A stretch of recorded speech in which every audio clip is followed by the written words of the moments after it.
What's up, guys? Welcome to episode 4 of X's and O's with Evan and Bros. I'm your gracious host, Evan, and by myself in studio, the sons of bitches that were supposed to be here, I guess, can't wake up this early. I guess that's their excuse. So it's just me. I hope that's enough. We'll make it work. I promise. And I also You're more than enough, Evan. I do have some bros with me. Thank God. Introducing first, through Zoom, Mr. Broderick Olen.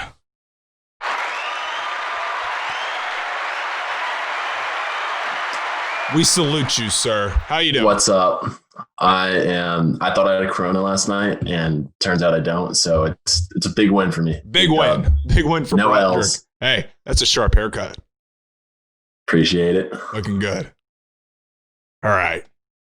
And also joining us through Zoom, back from the beach, from his week-long stay, Mr. Grant Plunkett. Goat man, yeah, that sound. I don't even know what that means. When y'all, I have no idea. All right.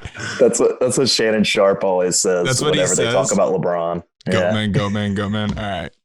I like LaShannon. I like Undisputed. They're good guys over there. Hopefully they'll have us on one day. Who knows? So, on today's show, we'll be discussing. We were kind of hinting at it last week's episode, but now it's almost official that the Power 5 conferences are joining the Ivy League. Not severe. They're going to an all-conference game schedule. Pac-12, ACC, and Big Ten. Big 12 and SEC have yet to announce. We're going to discuss this. The Celtics, Cara Lawson, becomes Duke's women's basketball coach. She was a very talented player in her history, in her playing career. So good for her. We're going to be talking about that. Bleacher Report. They supply us with a lot of our information. A lot of articles we go off of. I don't know if we can trust them anymore. They released their top 100 players of the season.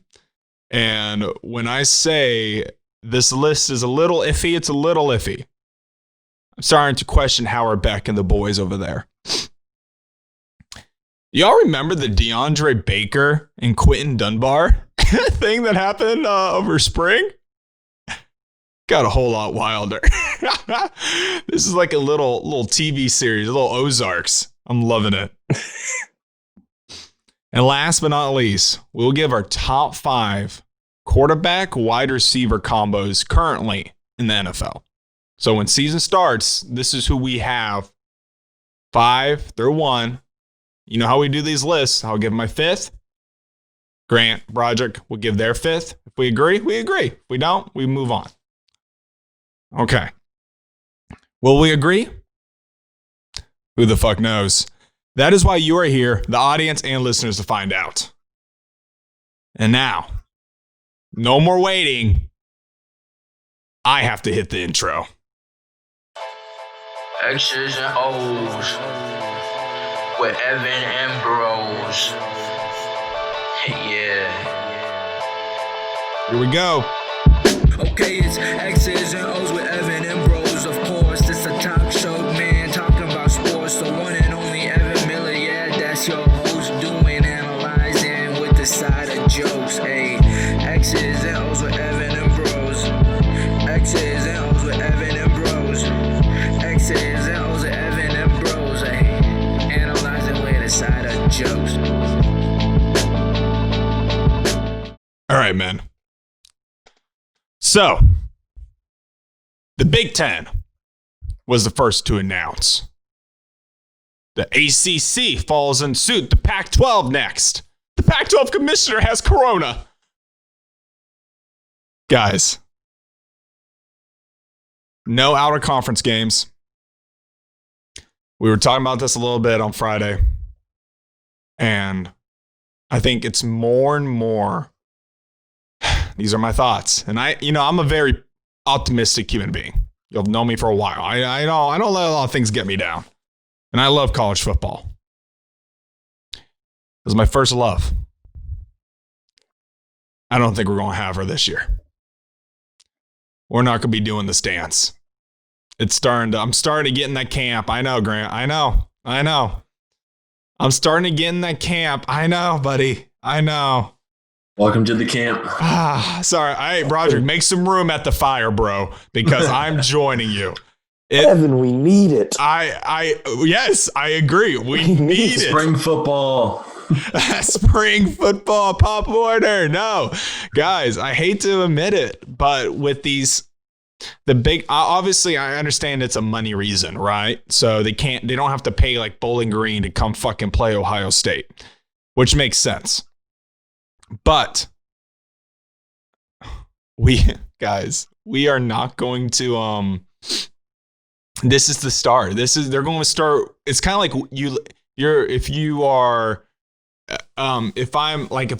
I'm addicted to sugar, right? You don't just cut cold turkey. This is the analogy I'm using. You don't cut cold turkey. You got to weed it off. You start with 5 cosmic brownies. Okay. The next day, 5. Yeah, 5. The next day, you go to 4. The next day, you go to 3. The next day, you go to 2. The next day, you go to 1. Then slowly, but surely, there are no cosmic brownies. I think they are introducing to the public basically the idea. We've already canceled the non-conference. Ivy League said, fuck it, we're not doing it anyway. They said For real is crazy. right? The brains up a Brown, up a Yale. I wonder if they know anything.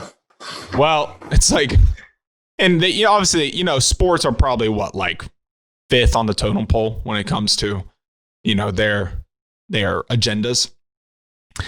So at this point, I'm gonna throw it over to y'all. But I'm sad, I'm heartbroken, and I do think I am now with Broderick, where college football, the inevitable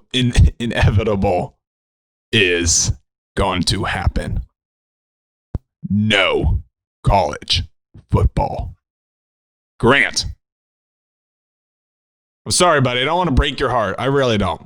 But it really did. That hurt. You got to quit saying no college football. That's like every time. I'm like sorry, another man. dagger. You're not going to be able to see Tech get blown out by 50 by Clemson. But right now you will. But then it will. Sadly, it will not happen. So what are your thoughts? What do you think? I think the main thing I was looking at was a lot of so somebody proposed on Twitter. It was a realignment of the conferences. It was really cool. They basically took the group of 7. It was like Power 5, the other 2 good conferences. Like Sunbelt? And they just realigned them with everybody closest in the region. Okay. And because, Georgia Tech's I saw that. I know what you're talking about. Yeah, the graphic they made. Yeah. I don't know if I like some of the teams that Alabama was playing because we're still playing the best teams in the SEC. Yeah, but I was like, it didn't seem too balanced, to be honest. No, it was not balanced. I thought Georgia had a fucking wash. I'm not going to lie. They literally play like, don't get me started, but they're playing like Southern, and it's like, I'm fine with it. I know, Broderick. Yeah. I'm sorry, but that wouldn't fly. No way people would approve of this. Yeah. But I don't know. That's just my problem with it is Georgia Tech can't drive 50 miles to go to Athens, but we're going to fly up to Pittsburgh. Yeah, it doesn't make any sense.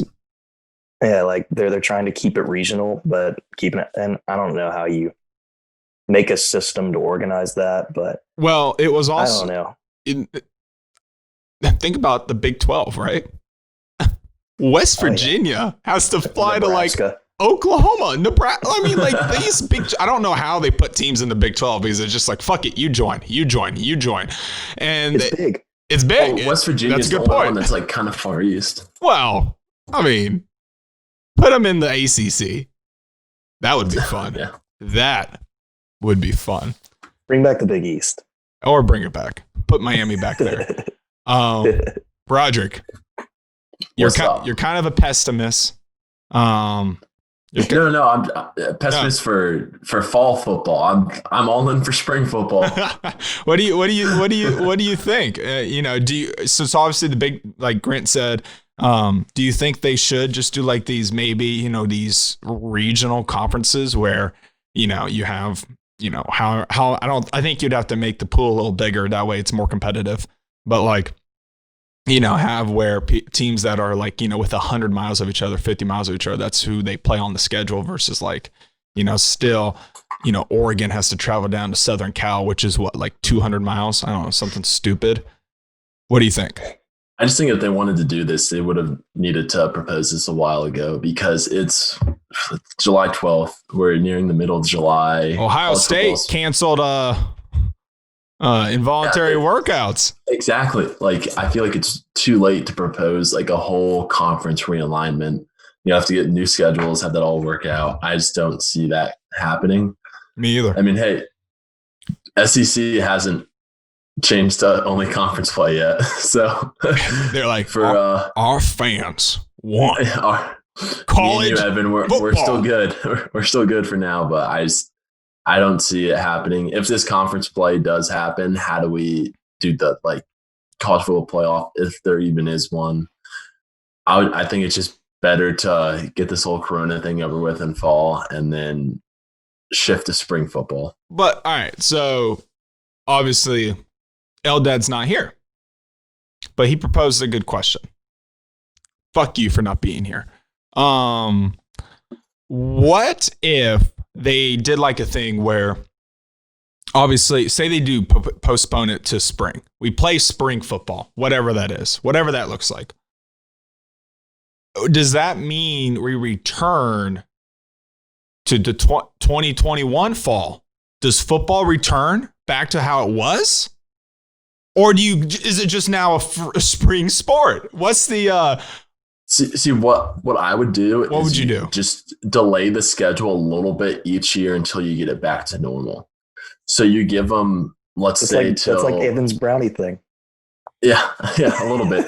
But we always come back.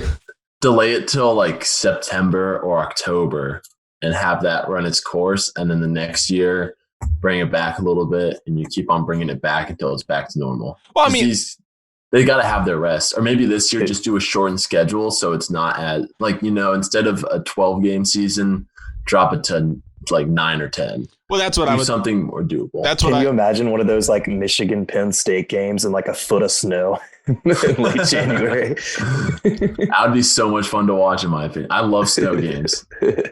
Well, you're from Ohio. We don't really get a lot of those down here. Oh, yeah.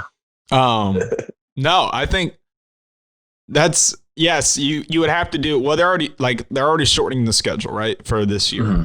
So they would have to, you're right, do it some way where they kept the same style for spring, and then the following fall either start like mid to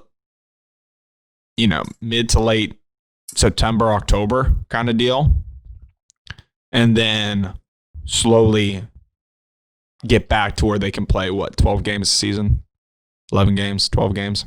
So that's what the NBA is doing with the with this restart. They're gonna have to shift the schedule a whole bunch to accommodate for this restart.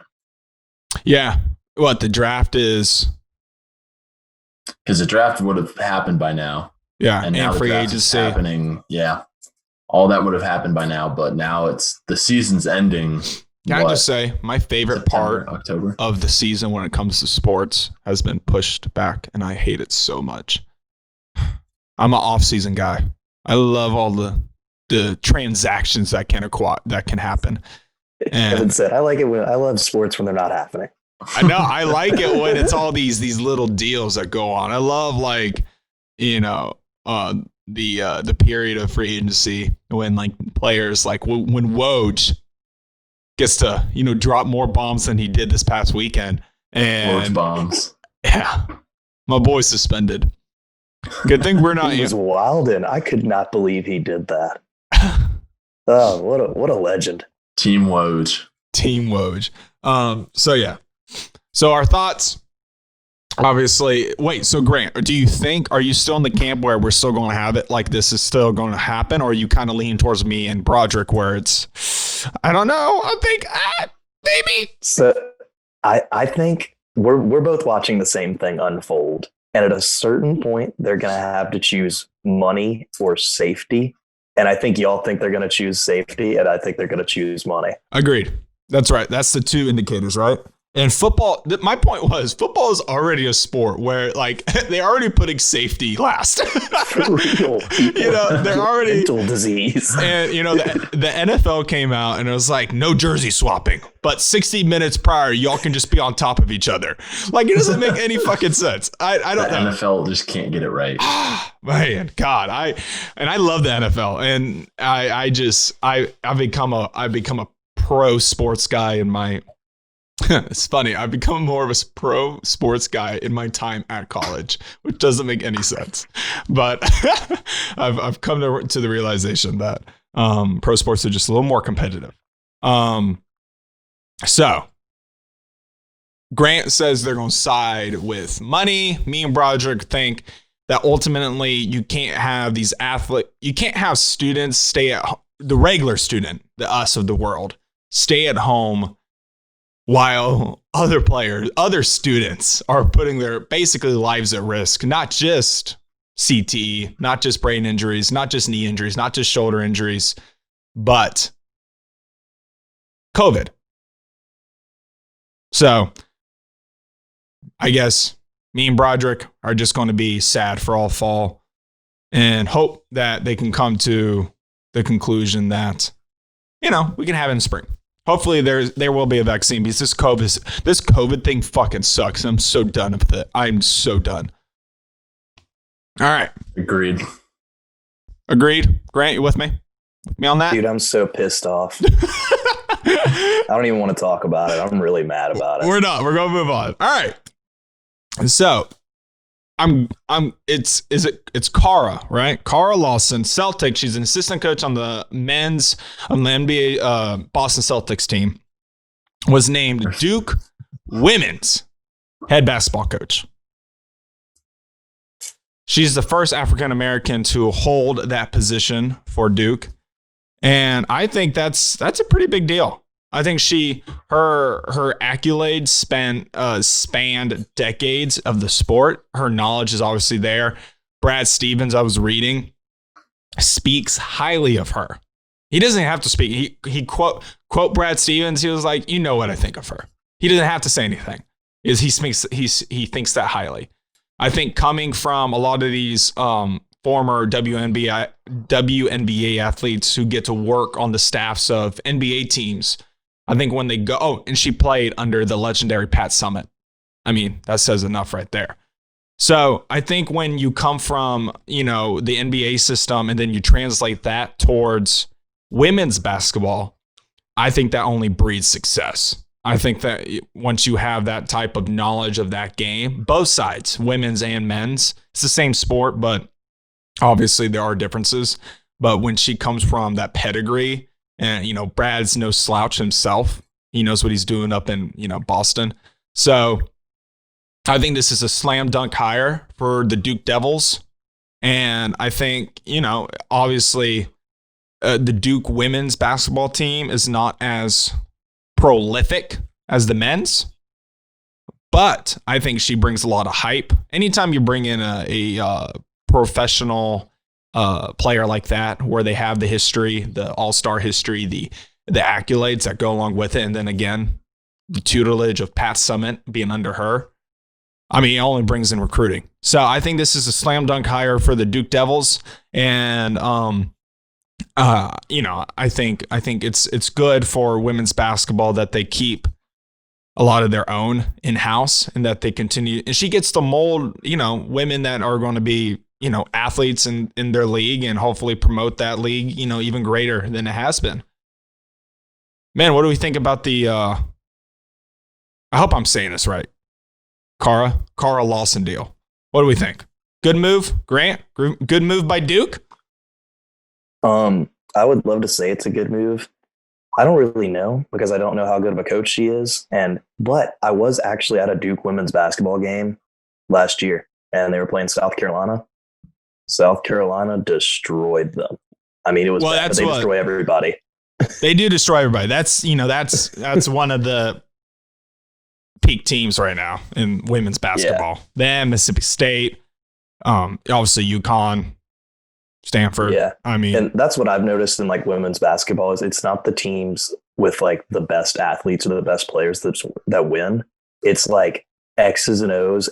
Everything is so crisp and perfect. Oh yeah. And a lot of other basketball, like college, like men's college basketball, you can get away with having better players and not being crisp, and you can still win. It was like they were just flawless. It was crazy. They're all so smart. So hopefully she's good on X's and O's because I think that's what's important there. To give a little history on Lawson, she obviously played under Pat Summitt at the University of Tennessee. She made 4 all SEC teams and 3 Final Fours from 1999, 2000 to 2002 and 2003. That's wild. That's a pretty great. That's very impressive. And then she obviously went on. She was the 5th pick by the Detroit Shock, 2003 WNBA draft, and played 13 seasons. So longevity. She wasn't I'm going to get drafted, then obviously teeter out. She had longevity, averaged 9.8 points, 2.6 rebounds, and 2.5 assists per game for the Sacramento Monarchs, Connecticut Suns, and Washington. Can I do a Mystics. quick poll? Sure, go ahead. Before today, if you knew the Detroit Shock or the Sacramento Monarchs were a team, I want you to say aye. 1, 2, 3. Okay, good. Hey, we're educating ourselves. That's all that matters. We're educating ourselves. Yeah, I got you. We're trying here. Broderick, what do you think about Miss Lawson? What do you think about the hire by Duke?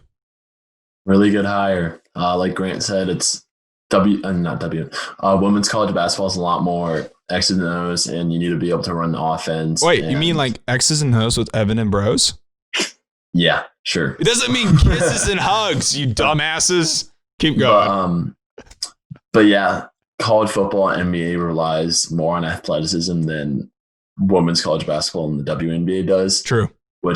Why I think this makes her such a good hire, because like you said, 3 Final Fours. She played under Pat Summitt, and she also was learning under Brad Stevens. Pat Summitt, obviously one of, if not the best women's college basketball coach of all time. Very true. Brad Stevens is proving to be one of the best coaches in the NBA. It's in some time, I think he'll be like a top 10 to 20 coach all time for the NBA.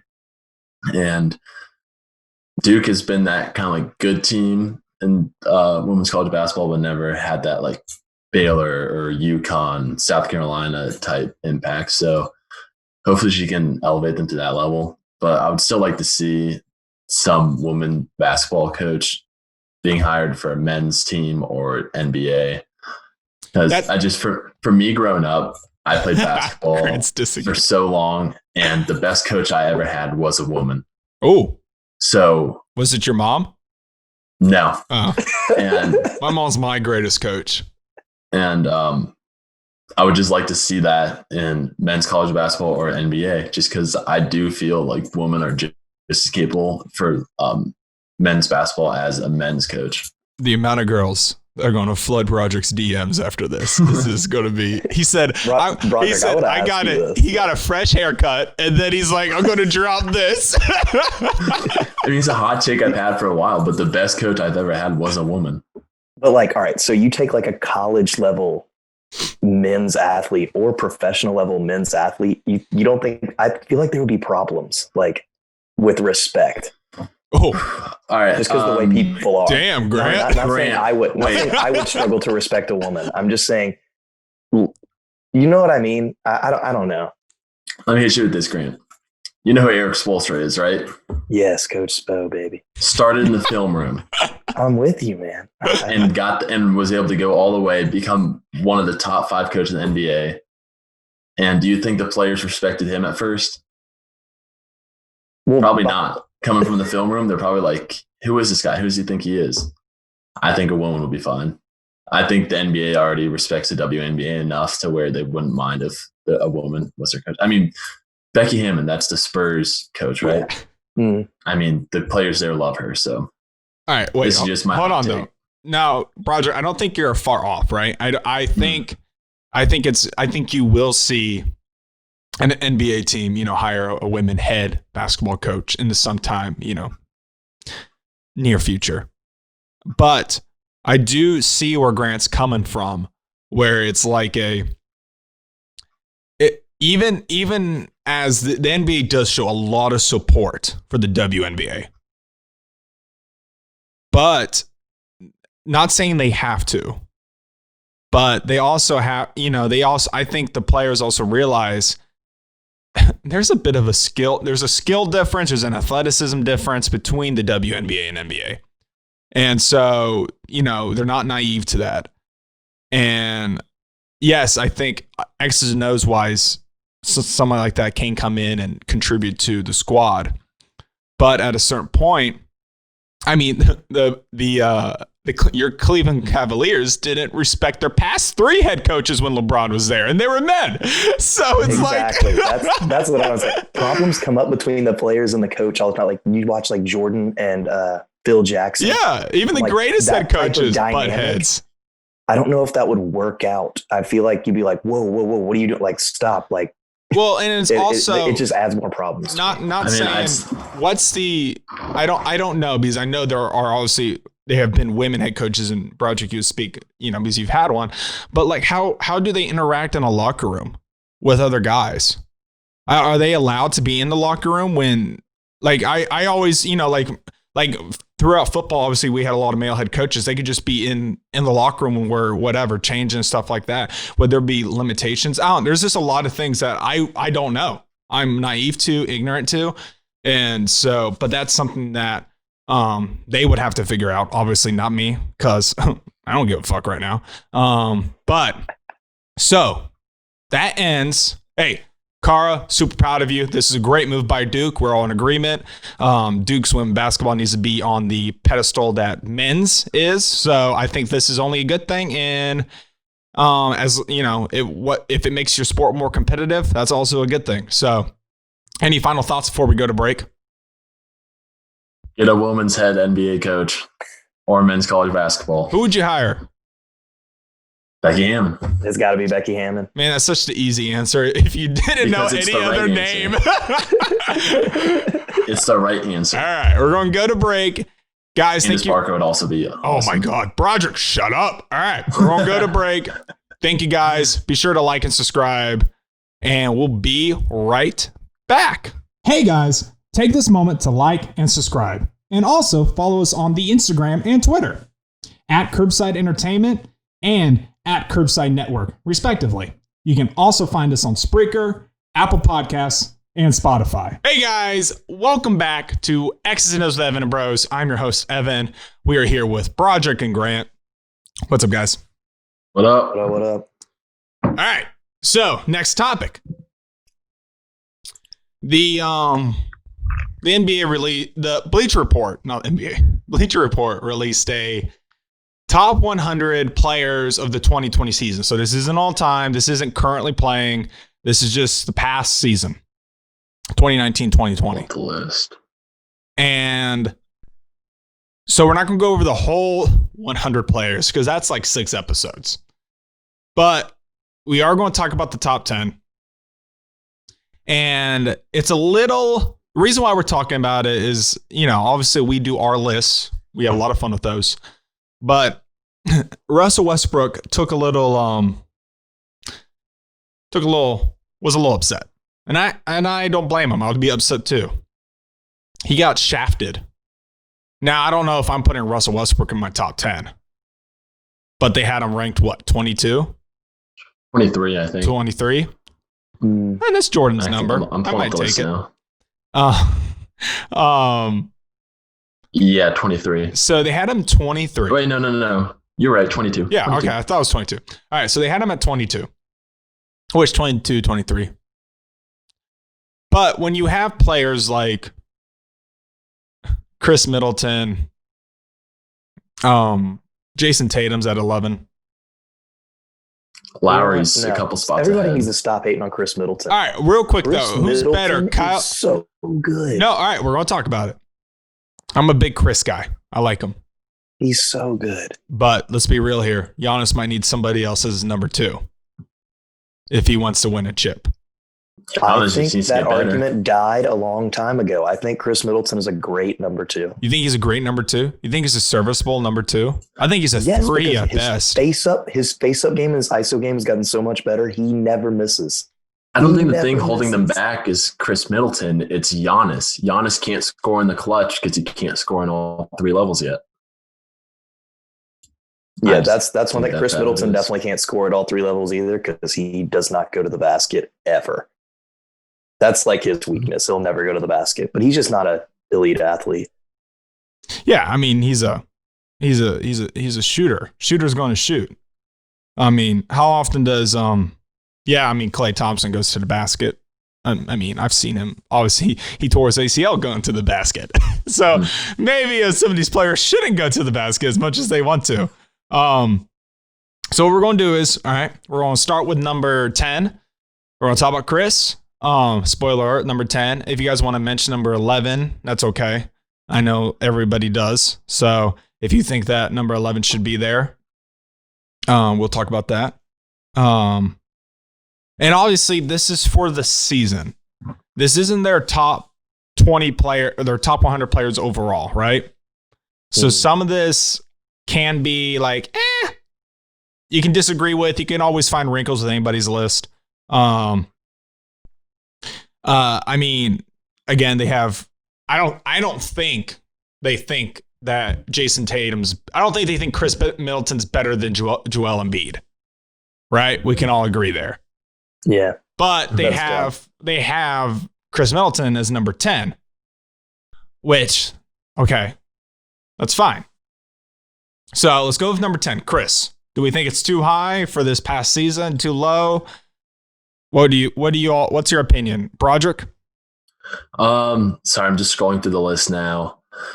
I don't have too much of a problem with it. Like when I see Chris Middleton in the top 10, I mean, I may disagree, but it's not something I'm going to get too upset over. I maybe would have switched him and Tatum, but it's like I said, I don't have too much of a problem with it because I do think Middleton's an outstanding player. Okay, Grant, Middleton. I guess I think he's too high. Too high, a little too high, a lot too high. Yeah, I think he's probably around the 15 area. I would have given 15 as well. I would have gone that 15, 14, 15, 16, something like that. Something where it's not like at the bottom of the teens, but there's still players where, yes, they have, and I think health obviously goes into a lot, because Chris has been pretty healthy this year. Oh yeah. But I think when you go like players that have been, valuable and important to their squads. I mean, obviously Jason Tatum for the Boston Celtics has emerged as the guy. Yeah. That's why they need to get the ball out of Kemba's hands. Glad. Yeah, I'm just glad that we're on the negative side and we're saying Chris Middleton's at like 15. I'm just glad he's getting some type of praise now. I think he's awesome. Yeah, no, he is awesome. That's what we don't want to take away. He is an all-star. He is one of the best shooters in the game currently, and he's so versatile, especially with his size and his offensive prowess. But, and also, it's just, there's just so many. I think we're blessed, honestly, in the time of basketball that we're alive right now. Because when we're arguing about Chris, when he probably would have been, is he like a Reggie Miller? Literally, if he played like, 20 years ago, is he out there being the top, easily a top 10 player? So it's just right now where it's like there's the pool is so great.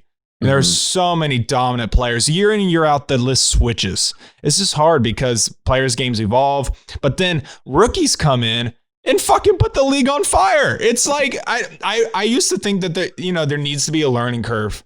I don't even know, man, because some of these guys come in and obviously Luka has experience playing in the EuroLeague, and then Trey Zion. well, Zion's a great example where he's literally hurt, doesn't really play the whole year, comes in, puts up 23 and like 10, and it's amazing. I mean, and he's overweight. and it's not even like he's in the best shape of his life. And think about like these players come in, not Trey. Well, yes, Trey and Lucas, Trey and Zion's class. But I mean, my favorite class is the 2018 class with Luka, Trey, and Ayton, Jaren Jackson Jr., Marvin Bagley III. I mean, these are guys you can really, that whole top 10, you can just pick and choose who you want to start a franchise with. Yeah, in my opinion, Ayton's going to develop into like a top 5 center pretty soon. Oh, I mean, and that's going to be regarded as such a good class. If he wasn't in Phoenix, I don't know. Ayton's my favorite player from that class, so I'm biased when it comes to Ayton. I mean, he's putting up 17 and 10, and no one's even talking about. Yeah, well, he's like the forgotten child, and it's like and he's still the number 1 pick, which is mind-blowing. But that also contributes to how good Trey and Luka's been. Yeah. Have y'all ever seen the Game of Zones thing that Bleacher Report does? Yeah. Love Game of Zones. They had one, they were talking about that draft, and they were like arguing about all the top players and stuff. And they were like, who did y'all draft again? And they were like, DeAndre Ayton, he's had a pretty good rookie season. And they were like, oh yeah, yes. I mean, you're going to look at that rookie first team and second team and be like, damn, like I hope it gets, because think about it, right? When people talk about top draft classes of all time, they always go like to the 84, 03, right? That's kind of like people's go-to. And so you have, just use the 03 since it's more recent. You obviously got LeBron, which is generational. And then you got Dwayne Wade, you got Chris Bosh, and you got Carmelo Anthony. Those are really the big 4 that stick out of that class. What about Darko Milicic? Who? Anyway, so those are like, and we're getting off topic, but those are the 4 that stick out. I mean, this class for 2018, think about it, right? You got Luka, that generational type player, the way LeBron was, right? You got Trey, who arguably is already better than Flash was by year 2. You got Ayton, who hasn't even hit his ceiling. He has that floor, but he hasn't hit that ceiling. You got Jaren Jackson Jr., whose ceiling is probably the highest out of all of them.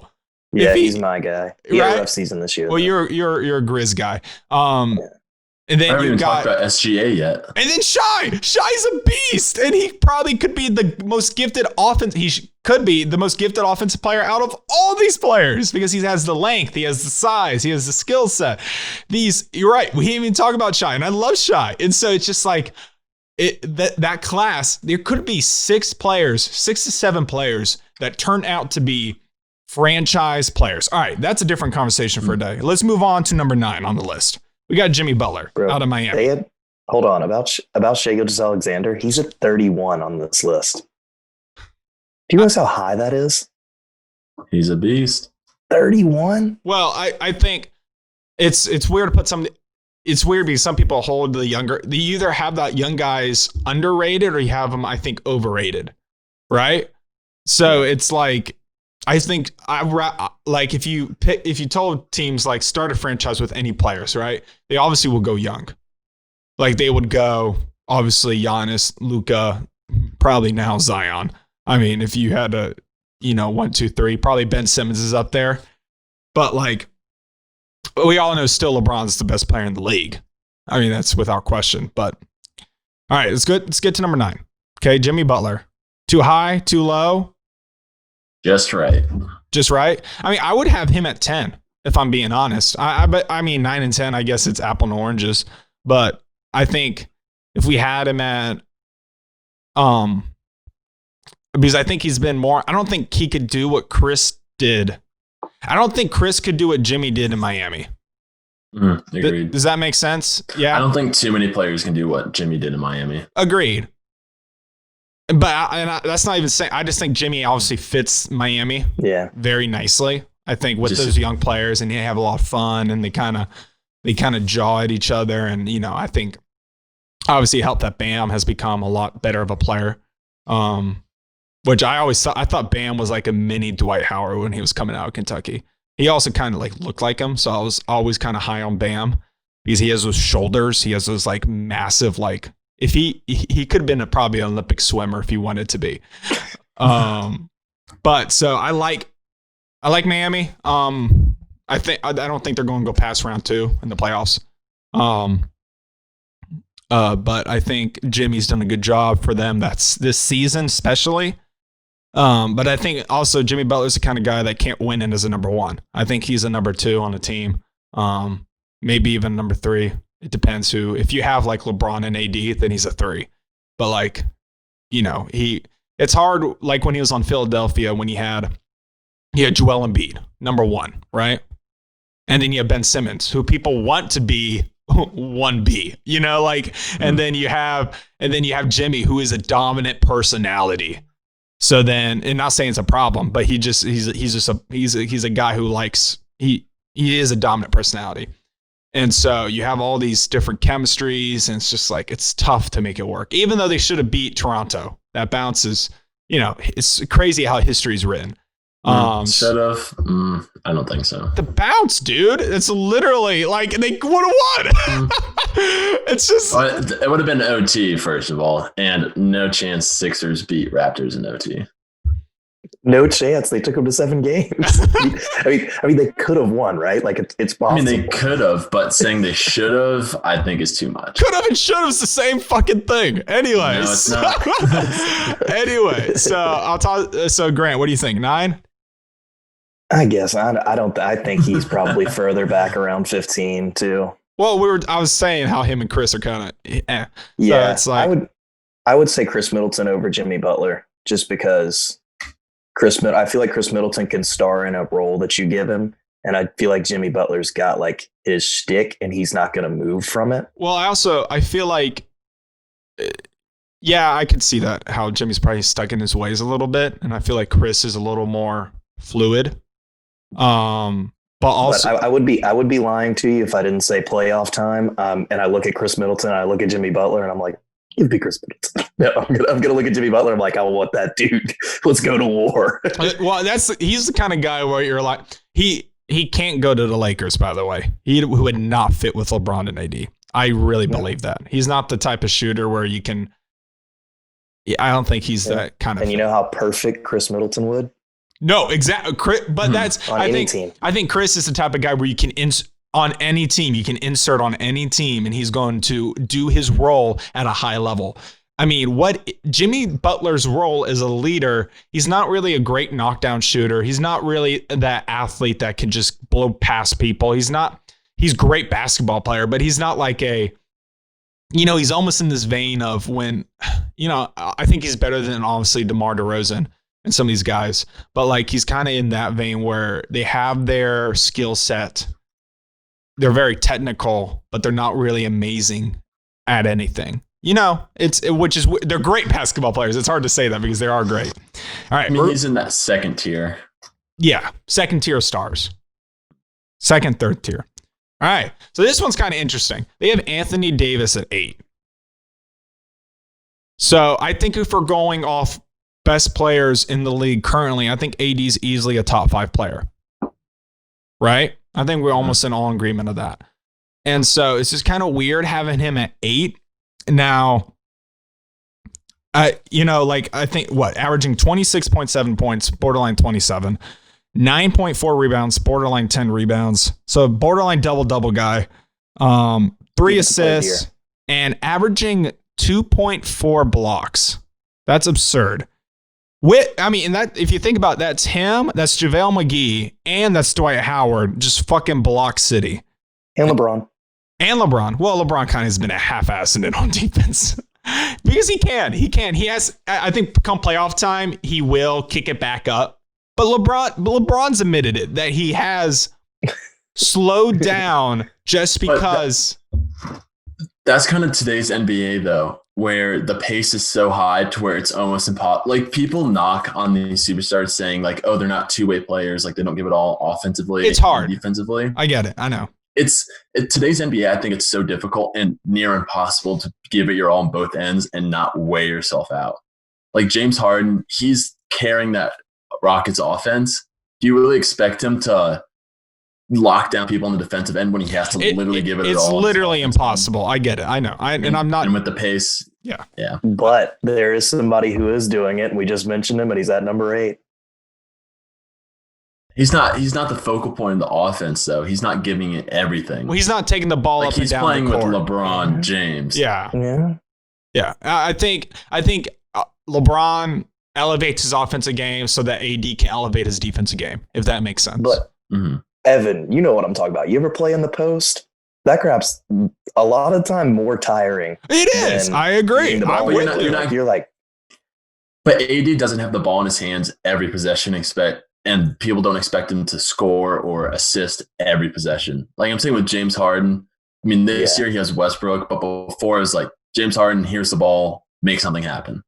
And having to rely on him every possession, like AD doesn't have to do that every possession, and neither does LeBron because he has AD now. All right, boys, we're gonna move on with the list. We agree that we agree that AD's too low. Yeah. I mean, I'd only bump him up 4. like a few. I'm at 4. I like 4. I'm good with I'd put him over Dame. I don't know if I'd put him over Jokic. I'd put him over Jokic. Okay. I think AD's a better player, but we're going to keep going. Damian Lillard. Number 7. I think this is just right. I'd put him at 8. But also, they also suck. Yeah, that's the reason I'm putting him at 8. Okay, so you're knocking him for 1 for team record? I'm knocking him for the record, but props for how he's carried this team so far. And you know, I love Dame time. I think he got shafted with the 2K cover because let's be real here, everybody's getting the Zion one because the next gen. It's so fucking stupid. I feel bad for him. But I love Dame time. I think 7's a good spot. I wouldn't argue 8, and I would argue 6. I think 6 is too high. I think 7 or 8 is somewhere where you could probably put them. Maybe even 9 if you have a couple other guys in there. But I think 7, 8's a good spot. Grant? Yeah, you know Dame's my guy. After LeBron, that's my favorite player. Always has been. Always will be. That's my guy. But I think 7. I have him at 7 exactly. So because if you want to put him above that, I think you have to say he's better than like Joel Embiid. Or like. Well, they are saying he's better than Joel Embiid this season. I know, but like they whatever they were doing, I don't know. That's not how I'm doing it. But well, yeah, like he's definitely not better than Joel Embiid. Well, it's weird when you put a list out. I would put him over Embiid comfortably. Really? Comfortably. Like currently, like active player. Yeah, active player, not just for the season, but overall, I'd comfortably put Lillard over Embiid. I think it's a weird. It's hard to put this type of list out where you're like best player currently this season, especially when this list. Now they could have done a top 100 list back in March, but when you put a list out like this, 5 to 6 months after the season. And so it's kind of hard for people to really think who was dominant during the season, right? So Dame was putting up 28.9 points per game as the primary scorer. Well, he's always been the primary scorer, but I mean, you know, obviously that Trailblazers, that roster's trash. I feel so bad for him. 7.8 assists. So both are career highs. And which this is also insane that it's his best career, personal best true shooting percentage. So it's not like he's just jacking up shots. Hey, you know whose true shooting percentage is the only person in the NBA better than him? Is it LeBron's? Chris Middleton. Oh, all right. Well, there you go. And so he's high, but he's higher than Chris. So I like Dame at 7. No arguments here. Moving on. Yeah. Moving on. Number 6, Nikola Jokic. So I like Jokic at 6. I have no problem with this. I think he leads this Nuggets team. I think it's perfect. He's right outside the top 5. He's probably the best center in the league. I like Joel Embiid better as a player, but I think he's the best center in the league currently right now until Boogie gets back healthy. Be on the lookout for that, Boogie 2021. And I think that favorite player all time. And I think that Jokic provides that team with leadership, passing skills, scoring ability. I think we're going to see a more athletic Jokic now that he's a little trimmer, lost about 20 pounds. He's looking good. And he's probably the best true shooting center in the league. So I have no problems with 6. Grant. I have him at 8. And but your list is different, right? It's still a little different. Yeah, I guess maybe he had the 6th best season. I don't really know. I didn't really look based off that, but I just look at the guys. But there's so many good players, like you were saying earlier. Like there's just so many good players, and it's like, gosh, I'm like Nikola Jokic is better than like he was so good, but just the guys ahead of him, I'm like I think I would take them, and I would take Joel Embiid over Jokic. I think he's better. Broderick. I think Jokic is better than Embiid, and I feel just fine with Jokic at 6. You like 6? I think he's the best center in the NBA. The Nuggets are a great team. Agreed. I like it. I think the Nuggets. I'm rooting for the Nuggets just because it's like Denver Nuggets. Who wants to go there? Like they've really had to get players that they drafted. Jamal Murray's kind of emerging as that number 2, and they have a good cast around him that can shoot the ball when Jokic passes it to him. So it's kind of like. Obviously, it's not like I think obviously Jamal Murray is probably better than any of the talent that Dwight Howard had with that Orlando team, but they're kind of surrounding Jokic with the type of players that he needs to succeed and dominate. But he's only averaging 20.2, points per game. A little low for a top 6 player. I would like maybe if it was around 23, maybe if he was a little more aggressive on the offensive end. But that's nitpicky. He's still a double-double guy. Getting around 7 assists as a center position is wild. I don't think people understand how special that is, even though it is positionless basketball. But we're going to continue to move. Number 5, we're into the top 5. Number 5 is my boy, Luka Doncic. I think 5, Luka's getting into this discussion where everybody loves him. Everybody loves him as a person. Everybody loves him as a player. I think he's a little more. It's funny. I think the guy he reminds me of is higher on him on the list just by 1. So I'm not mad at number 5. Broderick, 5, good. Just right. I like it. Because I think he's had a top 5 season because he's been in the MVP debate, even though he won't win it. But for a while, he was kind of like that lower tier list of MVP candidates. So yeah, I don't have a problem with him at top 5. He's having an outstanding season. Grant? Yeah, his season is really good. I think where's Trey on this list? Like 23. Yeah, not mad at that. I'll take it. Keep going. But yeah, Luke, I don't know. I think I have him the 10th best player in the league. So 5 seems kind of crazy. He has done really. He's just so inefficient, man. He just misses so many shots and turns it over, and I don't know. I just watch it, and people think that he's not inefficient because people think like if you don't play like what Russell Westbrook, then you're not inefficient. I'm like, no, you can be slow and like rely on like simple moves and still be inefficient. Like he still is like shoots a bad percentage. So I think his game reminds me of James Harden, who's next on this list, and so I think obviously it's appropriate because to have him lower than James Harden because obviously James Harden's still better.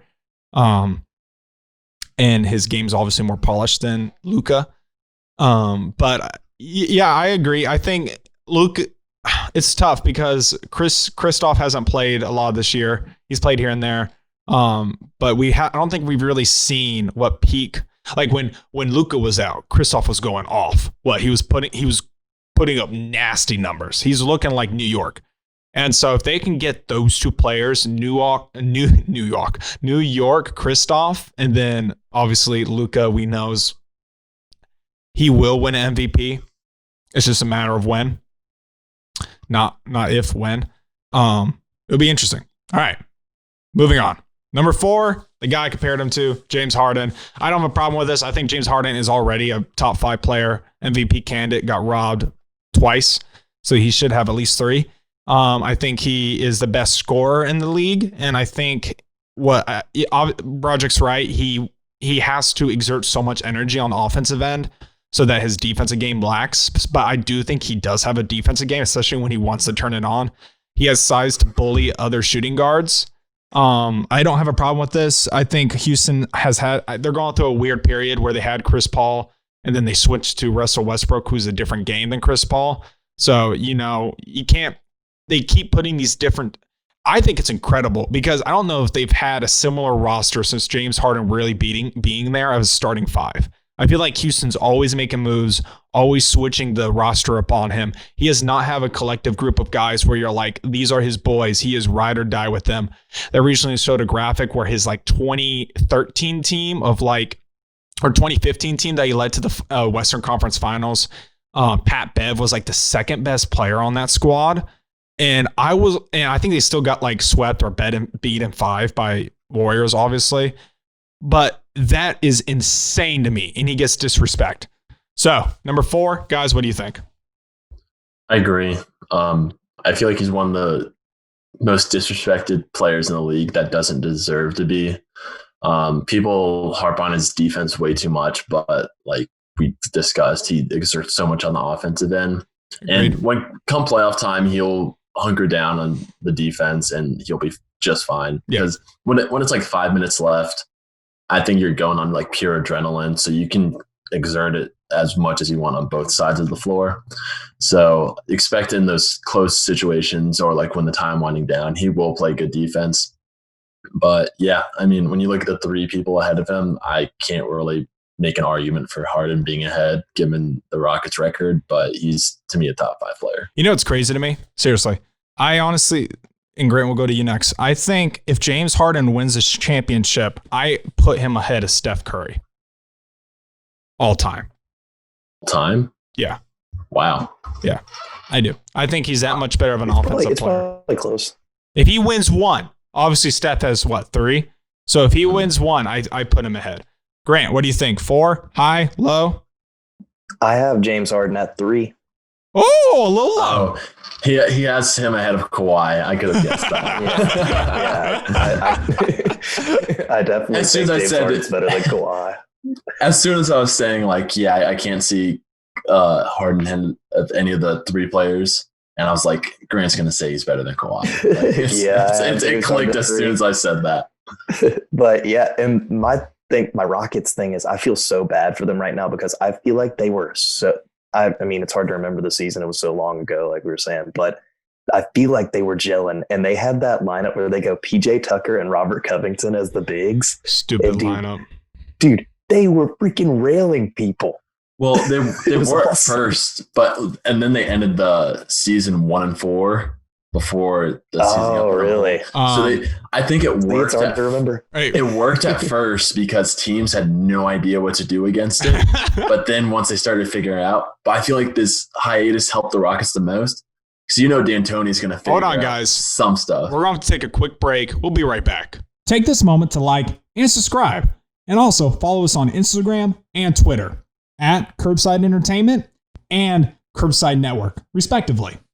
You can also find us on Spreaker, Apple Podcasts, and Spotify. What's up, guys? Welcome back to X's and O's with Evan and Bros. I'm your host, Evan, and we are just finishing up Bleacher Report top 100 players. We're on number 3. Number 4 was James Harden. Number 3 is Mr. Kawhi Leonard, the Claw. So we'll start with Grant. Claw, 3. I don't have a problem with it. He's led the Clippers all year. They haven't really had a team. Well, they had a team around him, great depth, but Paul George has been kind of in and out. So it'd be interesting to see if the restart helped them get chemistry. Maybe they went out and eat, or maybe they quarantined together. I don't know, but they really got to build that chemistry because that's important come playoff time. Grant, Kawhi, number 3. What you think?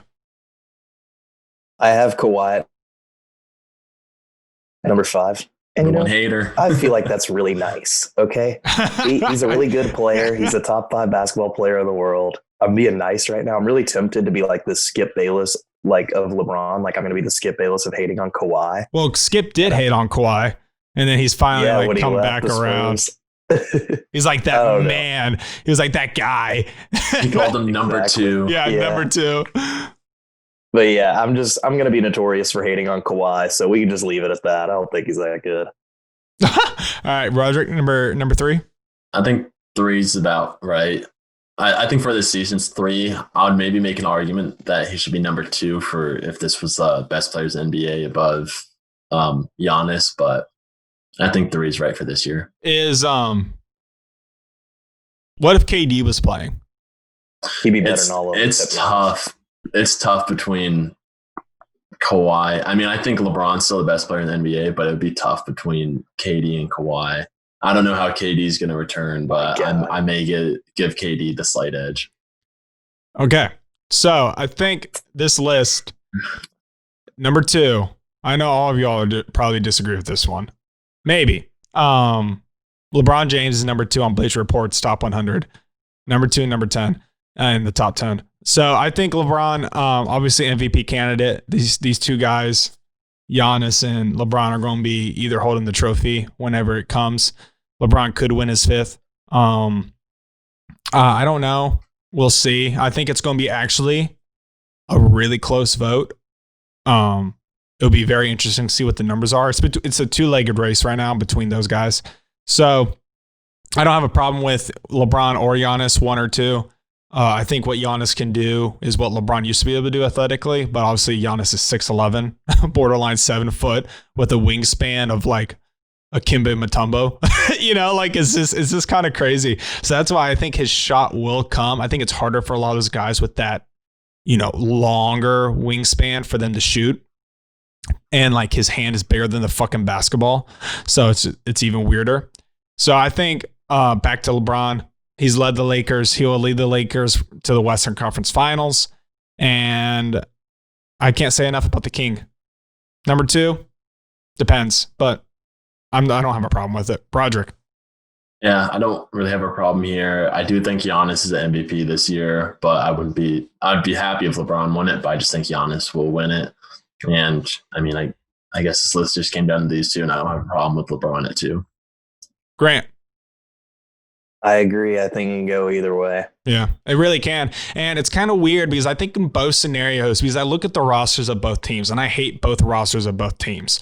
I actually think if you put, I think without Giannis on the Bucks, maybe the Bucks are an 8 seed, 7 seed, somewhere on there. I don't think they're. Yeah. What do you think? I think they'll definitely be a top 4 seed without Giannis. Without really? I think the team is that good. I think Budenholzer. So Budenholzer's. I like Mike, Hawks, but look at Budenholzer's Hawks and look at this team without Giannis. Which one do you think is better? I would go with the Bucks. Nah, I think the Hawks are better. It's close. But, I mean, that Hawks team got like the 1 seed. But I think the Lakers squad is without LeBron. Because AD really couldn't do anything with his Pelicans, and I don't think this roster built around with just AD is that much better than like his Pelicans rosters in the past. Yeah, that's probably right. I mean, and then also coaching. I mean, Vogel, he's fine. He's interchangeable. He lost to LeBron a lot, so I guess that's fine. But who hasn't? Yeah, who hasn't? Number 1 is Giannis on their list. Again, just like the LeBron argument, I don't have a problem with it. I think these two guys are interchangeable. I think Giannis is probably if there wasn't a player that came around every year that was like, this is the future of the NBA. This is the future of the NBA. I would say Giannis was the future of the NBA because he's only 26 years old. People didn't say LeBron really, hit his like kingship till he was like really till that first stint in Miami. Until he moved down there. But, because you could still argue Kobe was the best at that point. And then obviously LeBron went to Miami and, history's rewritten. So I think, these two guys are interchangeable. Giannis is entering his prime of basketball. I think he's around 26 years old, right? 25, 26. So this is when he's going to start taking that extra step of being that, dominant individual night in, probably the best player on the court 9 in, 9 out. We'll see what happens when KD returns. But as of right now, I have no problem with Giannis number 1. Grant. Yeah, I agree. I think it's kind of crazy that we're talking about the defending MVP. Like, all right, it's time for him to make this next step. But it is. It is crazy. He hasn't been in the finals yet, so. Yeah. No, you're right. And that's the crazy thing because he still has room to grow. And the whole league knows it. And I think that's what's scary. Broderick. Gotta shoot. Yeah. Not a problem. I think just next step for his game is being able to close out games. Well, not just close out games, but like we saw, he struggled against Kawhi and the Raptors last year in those down to the wire games. So I just think that's the next step in his evolution.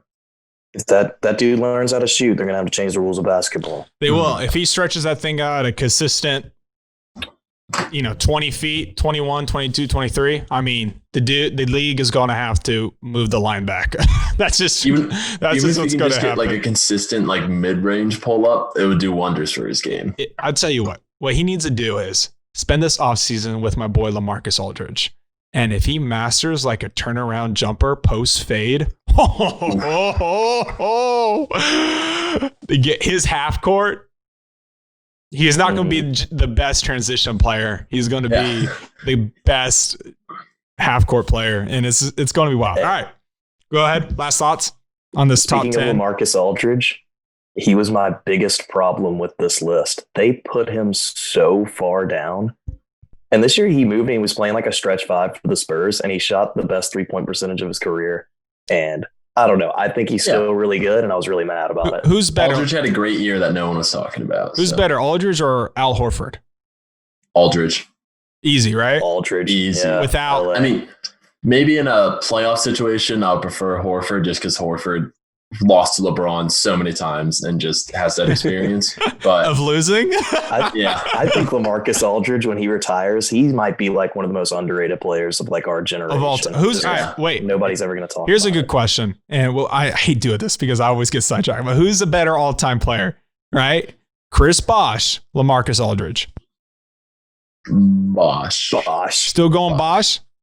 Peak Bosh is better than peak LaMarcus Aldridge. LaMarcus was putting up 50 points in Portland. I want them to retire his number so bad. I kind of hate that they drafted Dame because it definitely pushed LaMarcus out of town. He could have stayed, though. He could have stayed. I know he chose to get a chip. Probably would have been better for both of their careers if he stayed. Yeah, I know. Still pisses me off to this day. All right, let's move on to the DeAndre Baker, because I know we have a lot of Georgia listeners, and Quinton Dunbar news. So over spring, obviously it was reported that they did like kind of a game went south, and they took a lot of money, a lot of watches, a lot of fake watches. And I think this story is fascinating because now it's reported that they have basically, if you think about it, I think one of you said it, they returned the money they stole by giving the people that they stole from, what, 50 grand, 55 grand, to say nothing, to say that the incident didn't happen. And I think this is money. I think it was $50,000. It's basically the equivalent of what they should have owed when they lost the game. And this story's just wild. And I just think this is insane that these, obviously contracts are different, but because I don't know like the guarantees that some of these players owe, but at least both these players probably make above $800,000, right? Most likely. I know like they're both, I think obviously Baker's still on his rookie deal. And Quinton Dunbar, he's been in the league for a little bit. Is he a Florida grad? No. You guys know? I don't know where he went to college. I have no idea. Yeah, so they orchestrate a payoff of $55,000 to the 4 alleged victims. With apparently it was Baker who provided the funds because he's still on that rookie deal.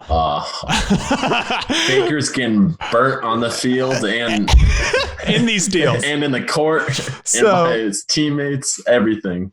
So Baker's not had a good outcome. I will say that his attorney, Bradford Cohen, has denied these allegations. So DeAndre, this is by Cohen. DeAndre has been saying since day one that this is an extortion scene. Nothing from the day has changed. Any texts from Baker to these extortionists were made to keep them on hook, as we were informed authorities of the extortion the minute money was demanded. DeAndre was with his attorneys, including myself, on the day in question, and I was in contact with the authorities at the same time of the extortion demand. We have no affiliates from the alleged victims. Our affiliates, I don't know what that word is, are the independent witnesses. So this whole story, and we'll keep it short and sweet. I just think it's hilarious that this is like from the alleged, stealing and then outing that guy that he had a fake watch, which I think is hilarious, and that a fake watch is still worth $400 fucking dollars. In layman's terms, that's still a lot of money, and I'm pissed. So I think the story's crazy. I don't even know, how this is going to turn out. But most likely, these two guys will not be on an NFL roster come seasons begin. And it might be good because Baker's been getting burnt since he entered the league. Grant, thoughts? Crazy. Is that it? Crazy. That's my thoughts. I mean, God. It's just like one of those things like this. Do you remember the episode of The Last Dance when it was Dennis Rodman's episode? And it was basically just the whole time. It was just Dennis Rodman telling stories. Partying. Yeah. And you're just like, all of this actually happened. Like, this is real. And I'm just glad we have social media now so we can talk about it. Everything that happens is out there. So this is like a Michael Beasley moment of the NFL. Like, if this happened in the NBA, I would immediately think like, oh, this has got to be Beasley. That's why he's serving the 5-game suspension. Hasn't been released yet, but did you see Michael Beasley commented on Megan Thee Stylist's Instagram post? These players are wild, man. Shoot. Gilbert Arenas Tavares Crittenton moment. God, I tell you what. I mean, if you're going to do it, if you have checks to do it, I guess do it. All right, we're going to move on. That was a fun little story. We're moving to staying in the NFL. We're going to give our top 5 quarterback wide receivers combos currently in the NFL. So how it works is I'll start with my 5th. We'll gauge the room. If anybody has a similar 5th, we'll agree, we'll talk about, and then maybe somebody has it higher on their list, but they won't spoil which position they are in though. So my number 5th quarterback wide receiver combo. I'm going like those two guys from Green Bay. I'm going Aaron Rodgers, Davante Adams. What do we think? Too low? Too high? They're on my list, but they're on your list. They're on my list. They're higher on mine too. They're higher on your list. Oh, sweet. So at least we're on the list. Okay, so my reason to put it, and I'll keep it short because y'all also have them on your list, so you can gloat about them more.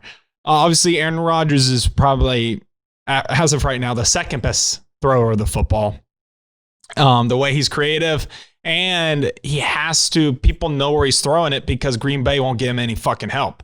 He's literally chucking it to Davante Adams and just praying that he catches it. Davante early in his career blew. He had, I swear, more drops than catches.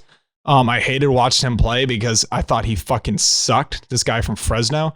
And so it's nice to see that he has blossomed into this position receiver with size, speed, strength. I think he's a dog. And he gives Aaron Rodgers that security blanket, even though everybody knows where he's throwing it to, because they have not provided Aaron Rodgers with weapons. And I think they're both pretty even when it comes to quarterback ranking and wide receiver skill. Some guys on my list, the other guys, obviously, I think way better than their quarterback, or the quarterback is way better than the wide receiver, but because they're so much better at their position, that's why they're so high on the list, if that makes any sense. Case in point, Julio Jones and Matt Ryan are a little higher on my list but I think Aaron Rodgers is better than Matt Ryan, if that makes sense. But I think, obviously, highly of Julio. I think most would agree. So that's my 5th quarterback wide receiver position. Aaron Rodgers, Davante Adams. Broderick, who's your 5th? First, I didn't put any new pairings. So, I know DeAndre Hopkins is a top 5 wide receiver in the NFL. And Kyler's on the be with Murray. We don't know how it's going to happen. Like Mike Evans and Chris Godwin, they're all great wide receivers, but I just don't know how they'll be with their new quarterback. He can't get it to him. I'll tell you right now. I juggled between Wilson Lockett, Dak Cooper, and Cousins Thielen, and I ended up going with Wilson and Lockett just because Russell Wilson is that good of a quarterback. And then he's just a beast. I know Tyler Lockett probably isn't as good as any of the other wide receivers I juggled around with, but I just feel like Russell Wilson's that good. He can escape the pocket and find Tyler Lockett. Seems like almost anywhere on the field. So, I mean, I don't really have much more than just I really love Russell Wilson. Agreed. If you know, tune in to episode 2 to see where he's on my list as top 5 quarterbacks. Grant. I was looking at, so I did do one of the people in my top 5. One of the duos in my top 5 is a new pairing, and I don't think y'all probably don't have it, but you did say it.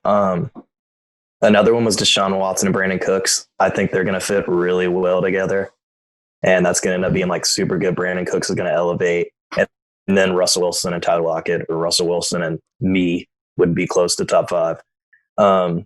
But I got Drew Brees and Mike Thomas As your 5th? At 5? at 5. Yeah. They're on my list, but not. They're on my list, but not 5th. Yeah, I knew everybody would have them higher, but I don't know. I like Drew Brees. It's really just everybody above them I like more. It's really nothing down on Drew Brees or Michael Thomas. Yeah.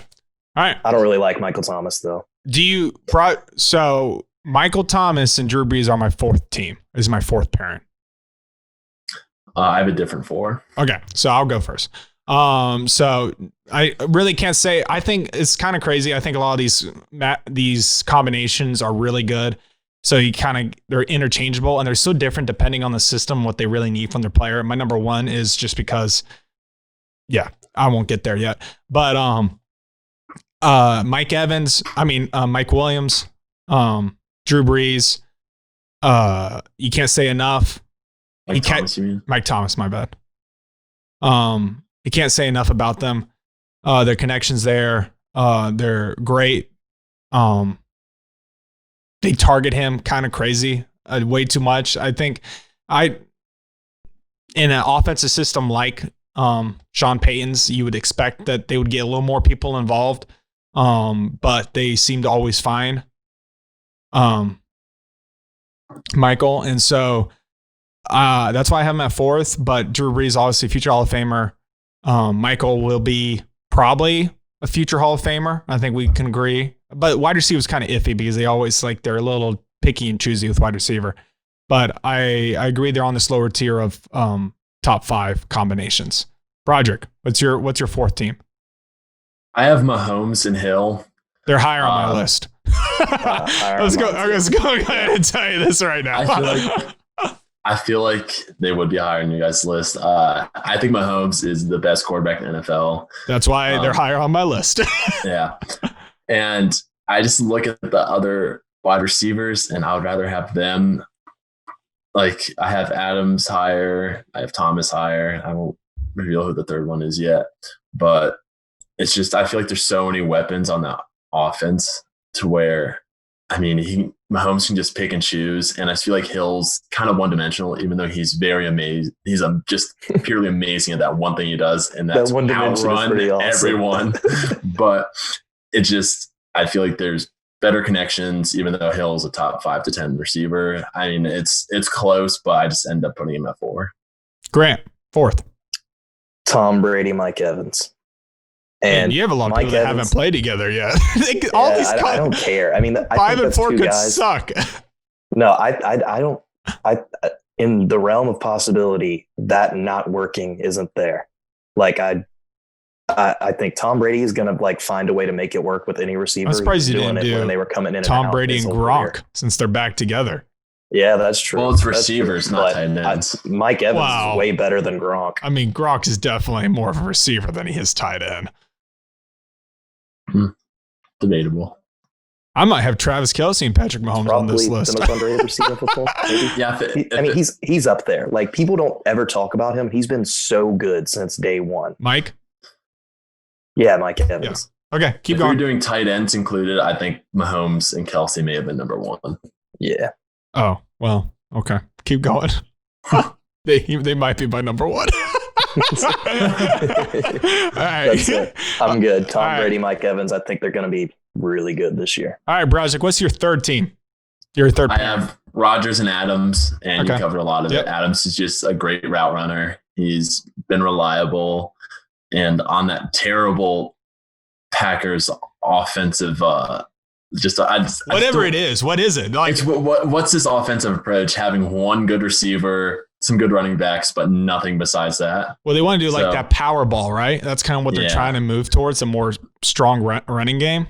Mm-hmm. So just having only Davante Adams as a consistent and reliable receiver just speaks volumes to that connection and how he's able to find him, even though there's many times he's being double and triple covered. Safety on the other side. Yeah.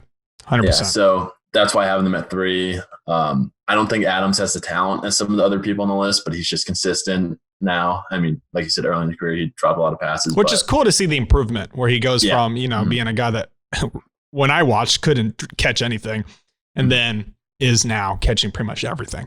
Grant. My number 3 yeah. is Aaron Rodgers and Davante Adams. Oh, look at that. Go. Look at that. I knew that. That's why I went on this. Far.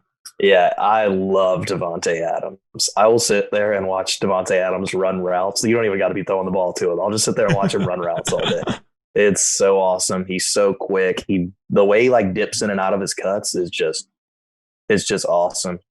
I love watching them two play. Aaron Rodgers, maybe the most gifted quarterback ever. So, I don't know. Okay. So since we said a lot on Aaron Rodgers and Davante Adams, we're going to move on to my number 3. And I'll be quick. My number 3, best wide receiver in the game, Julio Jones. Matty Ice is underrated, I do think. I think he's underappreciated. I used to think him back in like this was before the Ravens won the Super Bowl, where I always thought him and Joe Flacco were kind of on the same pair. But obviously, Matt has like overdone that way now. Outshined. Yeah, way outshined. Joe fell off so hard. And so it's just it's cool to see that, and that only proves his longevity. So I do think he's an underrated quarterback. I wish people kind of held him to the same like credibility as they do like Tony Romo. I feel like people have this mystique that Tony Romo is like, oh, he's so like, and I love Tony Romo, that he was so much better than his record. But yet Matt Ryan does have that record. He's been to the Super Bowl.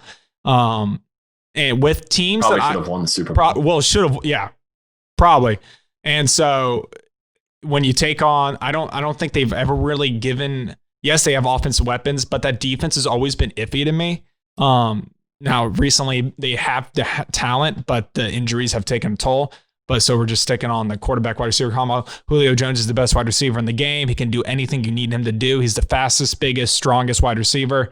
Routes, I mean, I still go back to, they show highlights of that Patriots Super Bowl game of him catching those ridiculous. I was about to say that. Right? I mean, it's stupid. Do you ever sit there watching that and you're like, I'm going to remember this play for the rest of my life. And then after the game, you were like, oh yeah, Julio Jones caught that pass. There's so much stuff happened. Because Edelman had to just one-up him on that. I know. Well, Edelman, yeah. Anyway. There's like 80 plays in that game that were just unforgettable. Matt Ryan, Julio Jones is my number 3 quarterback wide receiver connection. You guys have them top 5? I'm guessing they're not 1 or 2. They're in my top 2. Oh, okay. Yeah, mine top 2. Oh, well then shoot. Oh, okay. Then we'll go to Broderick. So my number 2 is Breeze and Mike Thomas. Y'all should have told me to shut the fuck up. If this was the case, I could have given y'all more time to talk. Yeah. Breeze and Breeze and Michael. Thomas is very consistent. Like I would say all these receivers are. He just he's consistent with his loud mouth and not getting the respect he deserves, apparently. Yeah, I mean, I don't really have much to say.